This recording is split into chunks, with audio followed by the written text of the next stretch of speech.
Alright, so it's fishing season here in Southern California, and I'm going to show you a couple quick ways how to put as much pressure on these fish as possible to get them to the boat as fast as possible. So, the most common way that you see people fish is it's going to be holding the rod this way, the butt up in the the butt's going to be up in your armpit, and you're going to be cranking this way. But, as you see, you're putting a lot of strain on your body and on yourself, but you're not even moving the stack down below. So you may be putting 40, 50, 60 pounds of pressure back here. You're pulling with everything you got, and there's really nothing happening down there.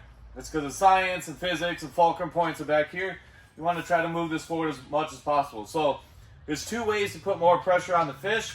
One is to use the reel itself and the drag to your advantage. So you want to crank this down and do more of a straight pull here.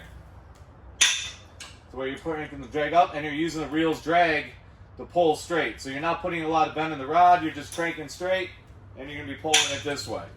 So this saves you and it puts a lot more pressure on the fish because you're kind of taking the fulcrum part out of it, the teeter-totter, and you're just using the reel's drag.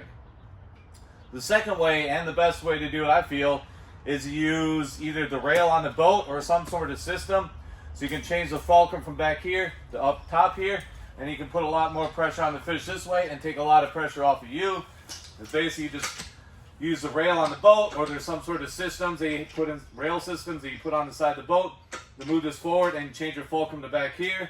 Same thing, and you crank down, you pull up. So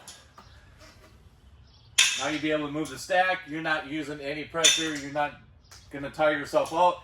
You just put here and crank and pull on. So give this a try. Two best ways of reeling in a fish. My best way is to use the rail. Puts a lot more pressure on the fish. Or the straight method here where you're pulling. These other methods where you're back here and you're way in the back of the rod and you're trying to pull, you're just tiring yourself out. So give these sections or these exercises a try.